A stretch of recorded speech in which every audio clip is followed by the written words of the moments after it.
नमस्कार दोस्तों, मैं हूं रॉकी और आपका स्वागत है आपके अपने चैनल फाइनेंस फादर में। आज है 10 जुलाई, फ्राइडे का दिन है और मैं इस वीडियो के माध्यम से आपसे बात करने वाला हूं Indian railway catering and tourism corporation मतलब IRCTC के Q4 के नतीजों के बारे में। अभी कुछ देर पहले इसके नतीजे आए हुए हैं और चलिए मैं आपको लेके चलता हूँ BSE के वेबसाइट पे, जहाँ पे इसके नतीजों को डिटेल्स में समझते हैं। BSE के वेबसाइट में आके आपको लेटेस्ट कॉर्पोरेट अनाउंसमेंट के पेज में देखना होगा और वहां पे IRCTC टाइप करना होगा। सबसे पहले मैं आपको बताना चाहता हूं कि IRCTC के बोर्ड ने ₹2.5 का पर इक्विटी शेयर के ऊपर डिविडेंड अनाउंसमेंट किया है, जो कि फाइनल डिविडेंड 2019-2020 के फाइनेंशियल ईयर का। और अगर आप देखें कि IRCTC ने पहले भी ₹10 का डिविडेंड अनाउंसमेंट किया है फरवरी के महीने में, जो कि इसका इंटीरियम डिविडेंड था। मतलब अगर आप टोटल डिविडेंड देखें तो टोटल डिविडेंड अभी हो गया है ₹10 प्लस ₹2.50, मतलब ₹12.5 का IRCTC ने डिविडेंड दिया है एक फाइनेंशियल ईयर में। अभी चलिए इसके रिजल्ट्स को डिटेल्स में समझते हैं।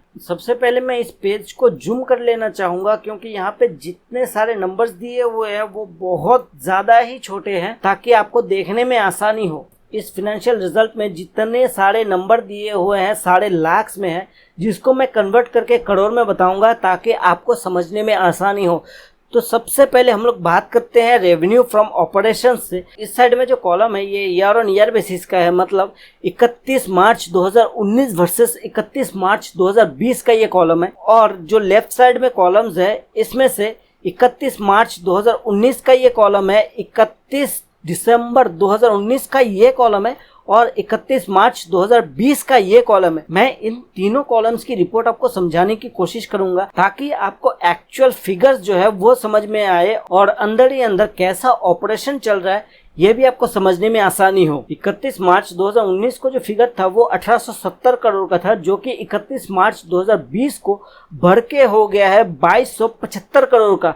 आपको ये फिगर देख के काफी अच्छा फील हो रहा होगा कि चलो रेवेन्यू में तो अच्छा खासा जंप है। वो जंप जो है वो परसेंटेज में अगर आप देखें तो 20.70% की जंप है ईयर ऑन ईयर बेसिस में रेवेन्यू में। लेकिन अगर आप एक्चुअल जो कहानी है उसको समझ पाएंगे क्वार्टर ऑन क्वार्टर बेसिस में देख के। 31 मार्च 2019 से अगर आप देखें तो 31 मार्च 2020 को जो फिगर है वो काफी अच्छा दिखता है। लेकिन अगर वही फिगर को आप 31 दिसंबर 2019 के साथ कंपेयर करें तो आपको एक्चुअल फैक्ट जो है वो पता चलेगी कि हालत कितनी ज्यादा खराब है। अगर 31 दिसंबर के साथ हम लोग 31 मार्च के फिगर को कंपैरिजन करें तो ये जो फिगर निकल कर आ रहा है इसमें डाउनसाइड दिखाई दे रहा है 12% का लगभग। लेकिन वही फिगर को अगर हम लोग मार्च 2019 के साथ कंपेयर करें तो ये फिगर पॉजिटिव में निकल के आ रहा है। 18% के आसपास का जंप हम लोगों को यहाँ पे दिखाई दे रहा है। वही अगर आप प्रॉफिट आफ्टर टैक्स पे ध्यान दें तो आप यहाँ पे देख पाएंगे यहाँ पे जो फिगर है वो कुछ अलग ही कहानी दर्शा रहा है।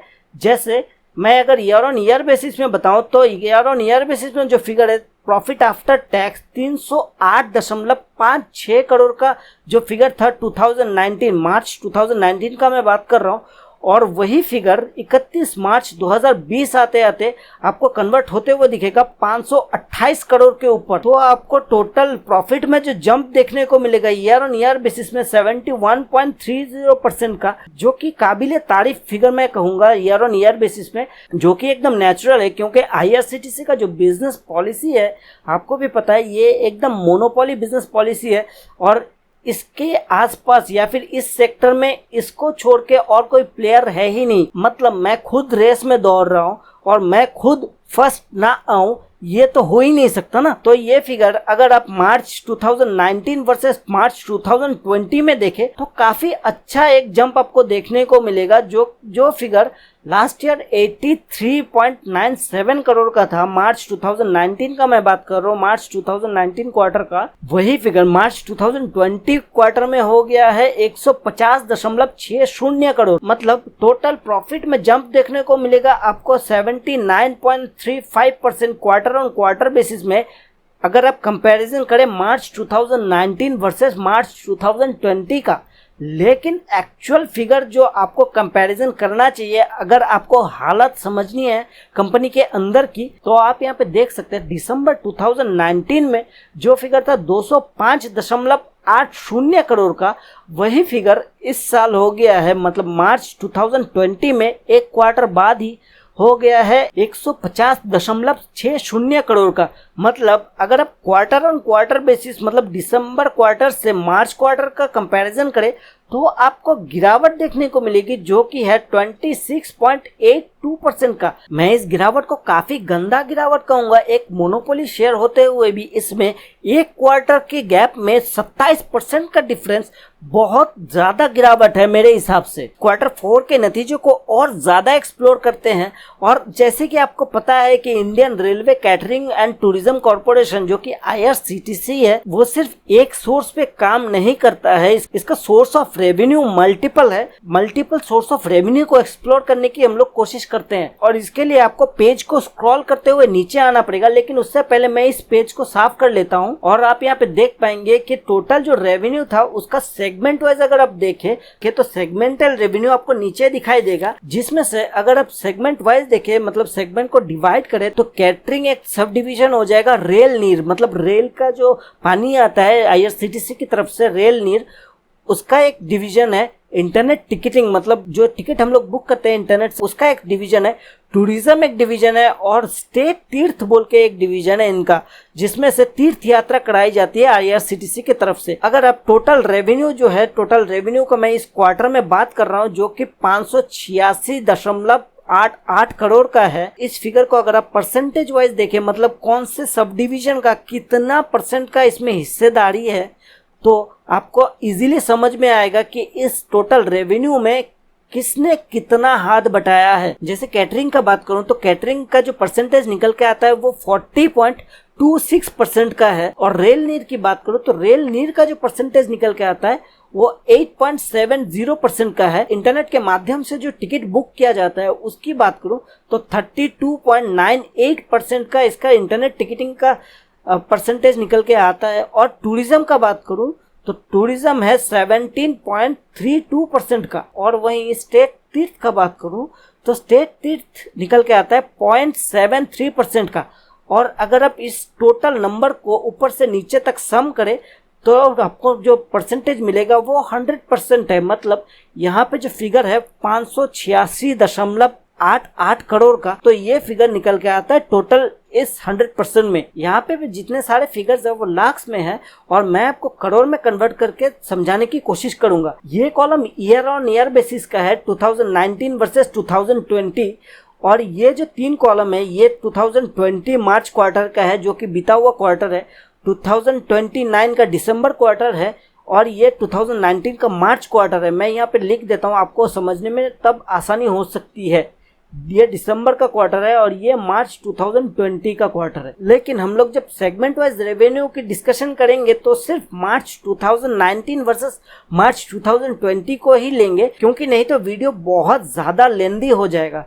अगर मैं मार्च 2019 की बात करूं, जो फिगर मार्च 2019 में 295 करोड़ का था, 295 करोड़ का, वो फिगर इस साल गिर के हो गया है 236 करोड़ का। अगर आप कैटरिंग डिवीजन की रेवेन्यू की बात करें तो कैटरिंग डिवीजन की रेवेन्यू में लगभग 20% की गिरावट है। और रेल नीर की बात करें तो रेल नीर का जो फिगर था लास्ट ईयर 43 करोड़ का, वो फिगर इस साल बढ़ के हो गया है 51 करोड़ का। मतलब पॉजिटिव साइड यहाँ पे दिखाई दे रहा है, पॉजिटिव 18.80% का यहाँ पे क्वार्टर ऑन क्वार्टर बेसिस में जंप दिखाई दे रहा है हम लोगों को। इंटरनेट टिकटिंग की बात करें तो इंटरनेट टिकटिंग में जो फिगर लास्ट ईयर 65.71 करोड़ का था, वो फिगर इस साल बढ़ के हो गया है 193.60 करोड़ का। जी हाँ, इंटरनेट टिकटिंग में बहुत ज्यादा जंप हम लोगों को यहाँ पे दिखाई दे रहा है, जो कि 195% का जंप यहाँ पे हम लोगों को शो हो रहा है। और अगर टूरिज्म की बात करो तो टूरिज्म में जो फिगर 82 करोड़ का था, 82.91 करोड़ का, वो फिगर इस साल बढ़ के हो गया है 101.65 करोड़ का। मतलब टूरिज्म में भी जंप यहाँ पे दिखाई दे रहा है 22.60% का। और अगर स्टेट तीर्थ की बात करें तो जो फिगर लास्ट ईयर मार्च 2019 में 11.08 करोड़ का था, वो फिगर इस साल गिर के हो गया है सिर्फ 4.23 करोड़ का। मतलब गिरावट अगर आप देखें तो आपको यहाँ पे दिखाई देगा 61.82% का टोटल गिरावट है स्टेट तीर्थ में। ईयर ऑन ईयर बेसिस में अगर हम लोग बात करें तो ईयर ऑन ईयर बेसिस में आप यहाँ पे देख पाएंगे 31 मार्च 2019 को जो फिगर 1024 करोड़ का था, मतलब कैटरिंग से जो रेवेन्यू जनरेट हुई थी वो 1024.40 करोड़ का था, वो फिगर इस साल बढ़ के हो गया है 1044.14 करोड़ का। मतलब आपको रेवेन्यू में जंप दिखाई देगी कैटरिंग डिवीजन में, जो कि 1.9% का है। और अगर मैं रेल नीर की बात करूं तो रेल नीर में जो जंप दिखाई दे रहा है वो 28% का है। मतलब रेल नीर लास्ट ईयर जो 173.48 करोड़ का रेवेन्यू जनरेट करता था, इस साल वही रेवेन्यू बढ़ के हो गया है 222 करोड़ का। इंटरनेट टिकटिंग में आपको बूम दिखाई देगी। एक इंटरनेट टिकटिंग में लास्ट ईयर मार्च 2019 में जो फिगर 231.27 करोड़ का था, वो फिगर इस साल हो गया 619.80 करोड़ का। मतलब अगर आप इंटरनेट टिकटिंग में जंप देखें तो इंटरनेट टिकटिंग में आपको जंप दिखाई देगा लगभग 168% का। अगर मैं टूरिज्म डिपार्टमेंट की बात करूं तो टूरिज्म डिपार्टमेंट का जो लास्ट ईयर का फिगर था वो 246 करोड़ का था, वो फिगर इस साल बढ़ के हो गया है 294 करोड़ का। मतलब लगभग 19.73% की इसमें जंप आप लोगों को दिखाई देगी। और ईयर ऑन ईयर बेसिस में अगर आप गिरावट देखें तो सिर्फ यहाँ पे स्टेट तीर्थ में ही गिरावट देखने को मिल रही है। जो फिगर लास्ट ईयर 194.57 करोड़ का था, वो फिगर इस साल हो गया है सिर्फ 94.59 करोड़ का। मतलब स्टेट तीर्थ में हम लोगों को जो गिरावट देखने को मिली है वो 51.38% की गिरावट हम लोगों को देखने को मिली है टोटल में। चलिए अभी मैं आपको चार्ट में लेके चलता हूं और चार्ट में देखते हैं इसका प्राइस मूवमेंट का क्या हाल है। अगर आप चार्ट में देखें तो मैंने यहाँ पे 1 डे का चार्ट लगाया हुआ है। 1 जनवरी 2020 से मैं अपनी बातचीत को शुरू करूंगा। 1 जनवरी 2020 को इसका जो क्लोजिंग प्राइस था वो 945 रुपए के ऊपर था। 25 फरवरी 2020 को इसने हाई बना दिया था 1994 रुपए का। 1 जनवरी 2020 से 25 फरवरी 2020 का जो टाइम फ्रेम है वो 2 महीने के आसपास का एक टाइम फ्रेम है, और इस टाइम फ्रेम में इसने 945 रुपए से कन्वर्ट होके 1994 रुपए में अपने आप को कन्वर्ट कर लिया था। और इसके तेजी के पीछे का कारण क्या है पता है? क्वार्टर 3 का रिजल्ट। क्वार्टर 3 का जो रिजल्ट था 2019 का, वो जबरदस्त था इसके लिए। लेकिन उसके बाद 25 फरवरी 2020 के बाद अगर आप देखें तो कोरोना वायरस का सिचुएशन चालू हुआ, बाजार में सारे शेयर गिर गए, और ये भी कोई एक्सेप्शनल तो था नहीं, ये भी गिर गया लुढ़क के। और 26 मार्च 2020 आते आते इसने लो बना दिया था 774 रुपए के आसपास। 26 मार्च 2020 के बाद फिर इसने बाउंस बैक की, और आज मैं बात कर रहा हूं आपसे 10 जुलाई 2020 को, जब इसका हाई बना था, डे का हाई का मैं बात कर रहा हूं, वो बना था 1444 रुपए के ऊपर। लेकिन यहाँ पे देखने लायक चीज ये है कि इस शेयर में 1500 और 1600 के रेंज के बीच में बहुत बड़ा एक रेजिस्टेंस काम कर रहा है।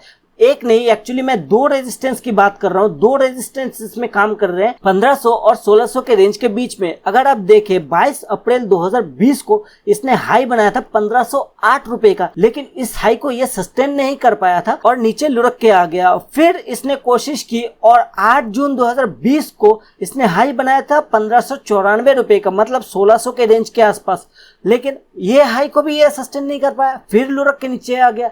फिर 23 जून 2020 को इसने फिर हाई बनाई 1498 रुपए की, लेकिन इस हाई को भी ये सस्टेन नहीं कर पाया, मतलब रेजिस्टेंस आया 1500 रुपए के आसपास, और फिर ये लुढ़क के नीचे आ गया। और आज मैं बात कर रहा हूँ 10 जुलाई 2020 को, जब इसने हाई बनाई 1444 रुपए के ऊपर, लेकिन इसका जो क्लोजिंग हुआ आज चार्ट के ऊपर वो 1399 रुपए के ऊपर हुआ। मतलब अगर आप देखें तो इस शेयर में टेक्निकली कोई स्ट्रेंथ नहीं है जब तक ये 1500 से 1600 के रेंज को क्रॉस नहीं कर लेता, और ये तभी मुमकिन है जब सारे पैसेंजर ट्रेन जो है वो चालू होंगी, तभी आपको शायद देखने को मिलेगा कि ये जो रेजिस्टेंस है 1500 से 1600 का रेंज का, इसको ये तोड़ के आगे निकल चुका है। उससे पहले तो मुझे नहीं लगता कि ये किसी भी हालत में ऊपर जाएगा, क्योंकि अगर आप चार्ट में ध्यान से देखें तो ये 22 अप्रैल से आज तक 1500 से 1600 के रेंज के अंदर ही ये ट्रेड कर रहा है। और अभी तो सिर्फ क्वार्टर 4 के रिजल्ट्स आए हैं, अभी क्वार्टर 1 2020 का फाइनेंशियल ईयर जो है उसका रिजल्ट आना बाकी है, जबकि सारे ऑपरेशंस बंद थे। तब पता नहीं इस शेयर में क्या देखने को मिलेगा। हालांकि अगर इस शेयर की फंडामेंटल वाइज जांच करें तो फंडामेंटल इस शेयर का काफी ज्यादा मजबूत है, क्योंकि इसका जो बिजनेस ऑपरेशन है एक अलग ही तरीके का ऑपरेशन है। मतलब इसका जो बिजनेस पॉलिसी है वो मोनोपोली बिजनेस है। इसका जो पोर्टफोलियो है, बिजनेस का जो पोर्टफोलियो है वो डाइवर्सिफाइड पोर्टफोलियो है। तो इस शेयर में फंडामेंटल वाइज कोई वीकनेस नहीं है। अभी जो वीकनेस है वो टेम्पररी बेसिस में ही है। चलिए अपनी बातचीत को आगे कंटिन्यू करते हुए इसके प्राइस की फोरकास्टिंग पे एक नजर डालते हैं कि प्राइस का फोरकास्टिंग क्या कह रहा है। प्राइस की फोरकास्टिंग जानने के लिए हम लोग tickertip.in पे आए हैं और यहाँ पे जो ये प्राइस लगा हुआ है ये 10 जुलाई 2020 का प्राइस है, जो लास्ट ट्रेडिंग प्राइस है इसका। और अगर मैं एनालिस्ट की राय देखूं, यहाँ पे दो एनालिस्ट इस शेयर को ऑब्जर्व कर रहे हैं और दोनों की राय है 100% बाइंग का। प्राइस फोरकास्टिंग की बात करूं तो प्राइस फोरकास्टिंग यहाँ पे जो निकल के आ रहा है वो जुलाई 2021 के लिए, मतलब एक साल आगे के लिए। और प्राइस फोरकास्टिंग का 3 चरण है, एक हायर साइड है, एक लोअर साइड है और एक मीडियम साइड है। अगर मैं हायर साइड की बात करूं तो हायर साइड में जो प्राइस निकल के आ रहा है वो 1428 रुपए का है, जो कि करंट मार्केट प्राइस से सिर्फ 2% ही ऊपर की तरफ दिखाई दे रहा है। और अगर मैं लोअर साइड की बात करूं तो लोअर साइड में जो प्राइस निकल के आ रहा है वो 1290 रुपए का है, मतलब करंट मार्केट प्राइस से ये लगभग 8% नीचे की तरफ है। और मैं अगर मीडियम साइड की बात करूं तो मीडियम साइड में जो प्राइस निकल के आ रहा है वो 1359 रुपए के ऊपर है, जो कि करंट मार्केट प्राइस से 3% नीचे की तरफ है। मतलब इसमें हेल एंड हेवन डिफरेंस ऊपर या नीचे जाने की कुछ बची नहीं है। हायर साइड में देखें तो हायर साइड में सिर्फ 2% की तेजी का संभावना यहाँ पे एनालिस्ट के हिसाब से दिखाई दे रही है। और अगर आप लोअर साइड में देखें तो लोअर साइड में जो प्राइस निकल के आ रहा है वो भी 8% के गिरावट में ही दिखाई दे रहा है, जो कि एकदम नेचुरल सा बात है IRCTC के जैसे शेयर में, क्योंकि इसमें जब अपर सर्किट लगता है तो 5% का अपर सर्किट लगता है और लोअर सर्किट भी जब लगता है तो 5% का लोअर सर्किट लगता है। तो अपर सर्किट और लोअर सर्किट के हिसाब से देखें तो ये एकदम नेचुरल सा सिचुएशन है इसमें। चलिए भी NSE के वेबसाइट में चलते हैं और देखते हैं इसमें आज कारोबार कैसा हुआ। NSE के वेबसाइट में मैं आपको लेके आ गया हूं और मैं बात कर रहा हूं 10 जुलाई 2020 को। और यहाँ पे चार्ट में मैंने IRCTC को लगा लिया है। इसका जो लास्ट ट्रेडिंग प्राइस था वो 1399 रुपए के ऊपर था और एडजस्टेड जो प्राइस था वो 1400 रुपए के ऊपर था। आज इसने लो बनाई थी 1360 रुपए की और हाई बनाया था 1444 रुपए के ऊपर। ओपनिंग हुई थी आज 1375 रुपए के ऊपर और प्रीवियस क्लोजिंग जो थी वो 1385 रुपए के ऊपर था। सिक्योरिटी वाइज अगर हम लोग डिलीवरी की पोजीशन देखें तो सिक्योरिटी वाइज आप डिलीवरी की पोजीशन देख पाएंगे। आज इसमें क्वांटिटी ट्रेड हुई है 18,32,270 शेयर की और वही डिलीवरेबल क्वांटिटी जो है वो 2,76,402 शेयर की डिलीवरेबल क्वांटिटी है। और अगर आप परसेंटेज वाइज डिलीवरी देखें तो 15% की डिलीवरी यहाँ पे दिखाई दे रही है। मतलब हर 7 में सिर्फ एक शेयर की ही डिलीवरी इसमें उठाई गई है। मतलब बाजार को भी इसमें ज्यादा भरोसा नहीं है कि आपको हेल एंड हेवन कुछ डिफरेंस देखने को मिलेगा इस शेयर में आगे। दोस्तों इस वीडियो में मैंने बात किया IRCTC के Q4 के रिजल्ट्स के बारे में और मैंने डिविडेंड के बारे में भी आपको बताया, एनालिसिस किया इसके फाइनेंशियल रिजल्ट्स को और इसमें प्राइस मूवमेंट भी हम लोगों ने देखा और प्राइस की फोरकास्टिंग भी देखी हम लोगों ने। तो इस वीडियो को यही एंड करता हूं। अगर आपको इस वीडियो से कुछ सीखने को मिला है तो वीडियो को लाइक, शेयर और कमेंट करना ना भूलिए। और अगर आप चैनल पे नए हैं तो चैनल को जल्दी से सब्सक्राइब कर लीजिए शेयर मार्केट रिलेटेड जानकारी के लिए। तब तक देखते रहिए, सीखते रहिए।